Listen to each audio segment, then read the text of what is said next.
It didn't take long for word to spread through the neighborhood. At first, there was disbelief. Neighbors whispered behind closed doors, uncertain whether to take me seriously or dismiss it as a bluff. "He can't own the whole neighborhood," one woman muttered while walking her dog. "There has to be a mistake." I didn't correct her. I wanted to see how far the misinformation had traveled. Over the next few days, I made it a point to visit each block, walking quietly down streets lined with manicured lawns and identical mailboxes. People peeked through curtains, some with curiosity, some with fear. I could feel the power shifting with every step. The HOA board tried desperately to reassert their control.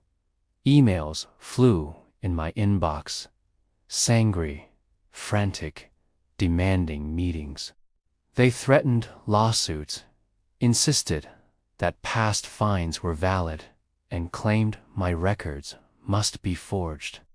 I read each message carefully, smiling at the audacity. Their panic was almost tangible. I responded only once, politely, attaching the county deeds and historical records proving my ownership. After that, they were left scrambling in silence. One of the board members, the tall man with the slicked back hair, finally had the courage, foolishness, to confront me in person. He arrived at my property one late afternoon, wearing a suit that looked expensive but slightly rumpled, his face pale with anxiety. "Mr. Harrington," he began, his voice wavering, This situation is unprecedented. We've administered this neighborhood for decades. Surely there's some compromise we can reach." I leaned against the porch railing, the wind rustling the leaves around us. "Compromise," I said slowly. "You fined me $350,000, trespassed on my property, and made decisions as if you owned the land. The only compromise is acknowledging reality. You have none of it. Legally, it's all mine." His jaw tightened, and I could see the old arrogance cracking. We didn't know," he muttered. "We believed." "I don't care what you believed," I interrupted. "Ignorance isn't a defense. You acted as if you had authority, and now you've realized you don't. That's the difference between fantasy and law." He left shortly after, shoulders slumped and dignity in tatters. That night, I walked my property again, thinking about how fragile power really was. The HOA's influence had seemed unshakable, yet in a few short days, decades of control crumbled under the weight of truth. Ownership was absolute, authority was conditional, and arrogance was the fastest way to ruin. The next step was consolidating control over the neighborhood without alienating the residents. I didn't want to be a tyrant. I wanted to correct the injustice and ensure future stability. I called a community meeting at the local school auditorium. When the residents arrived, murmuring nervously, they found me standing at the podium, confident but approachable. I laid out the entire history, the tax records, and the way the HOA had assumed control over land they did not legally own.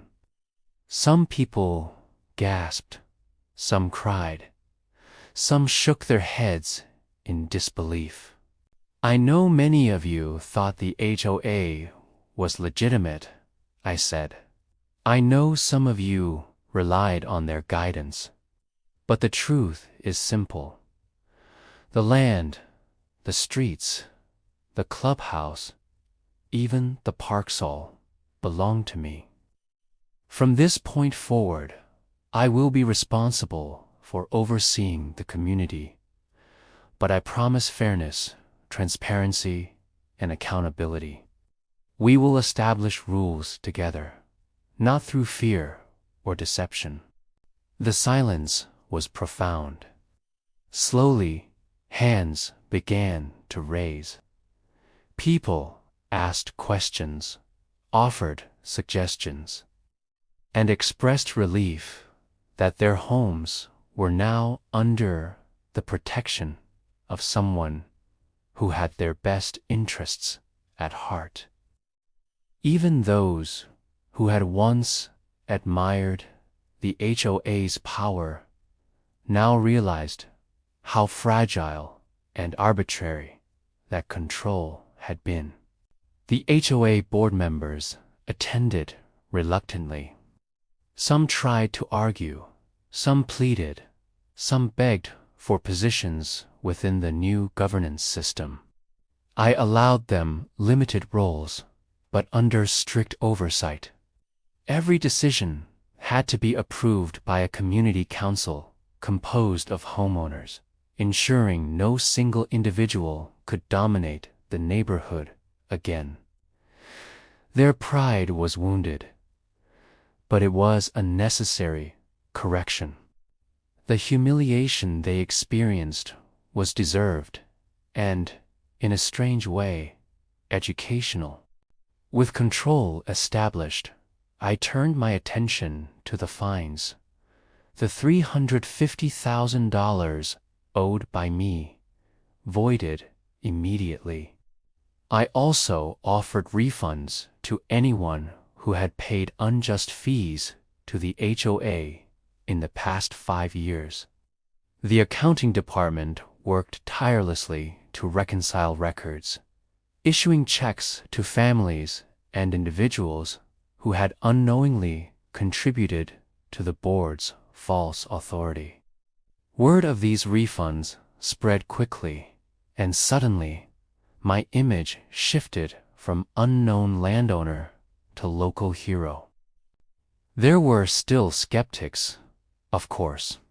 A few residents whispered about hidden agendas or feared that absolute ownership would lead to tyranny. I welcomed these concerns. Transparency meant nothing if people weren't free to voice their opinions. I held monthly town halls, publishing every financial statement, every decision, and every planned project. Slowly, trust rebuilt itself. Meanwhile, life with absolute ownership revealed unexpected perks and responsibilities. I could pave roads, plant trees, and plan community projects with precision. I organized a small farmers market, improved the lighting in public areas, and even renovated the aging clubhouse. People came to me for approvals, advice, and mediation. They realized quickly that I was not a tyrant, but someone invested in the well-being of the community. The irony was delicious. The very people who had tried to intimidate me were now reliant on my judgment. Yet I treated them with fairness and respect. Some HOA board members tried to find loopholes, hoping to regain influence. They sent lawyers, questioned historical documents, and even contacted local politicians. But every move they made only reinforced my position. My legal team, which I assembled after verifying the deeds, was meticulous and thorough. By the end of the year, the HOA was reduced to a ceremonial body with no real power, and the residents fully embraced the new governance system. Over time, the neighborhood transformed. Property values soared, not just because of aesthetics or infrastructure improvements, but because residents recognize the security that came from having a lawful, transparent overseer. Homeowners association meetings became forums for collaboration rather than intimidation. Streets that were once ruled by fear and arbitrary fines now thrived with community gardens, art installations, and local events. Children played freely in parks, and neighbors who had once been suspicious of one another began to cooperate and socialize. For me, the experience was a lesson in patience, diligence, and the subtle art of timing. The law is a powerful tool, but only if you take the time to understand it. Knowledge was my weapon, and patience my shield. I could have crushed the HOA entirely, but I chose moderation and community building instead, creating a legacy that would last far longer than a single vindictive victory. And there were moments of quiet satisfaction, too. Seeing the parks and gardens flourish. Knowing that the people who once tried to intimidate me were now under the very system they had ignored. It was justice served, not through rage, but through meticulous planning and the revelation of truth. The most remarkable change, perhaps, was within me. Ownership, I realized, was not just about control over land. It was about responsibility, vision, and humility. The HOA had taught me that arrogance can build walls, but truth has the power to dismantle them effortlessly. By asserting my rights without malice, I not only reclaimed what was mine, but also strengthened an entire community. Months later, as the sun set over the streets I now oversaw, I stood on my porch, sipping coffee and listening to laughter from the park below. The neighborhood was alive in a way I had never imagined. The HOA was a footnote in history, a reminder of what happens when power is assumed without authority. And I was simply a landowner who knew the law, the history, and the value of patience. It had started with a $350,000 fine, a piece of paper demanding obedience, and the arrogance of those who thought they could rule what wasn't theirs. It ended with clarity, justice, and an entire community flourishing under rightful stewardship.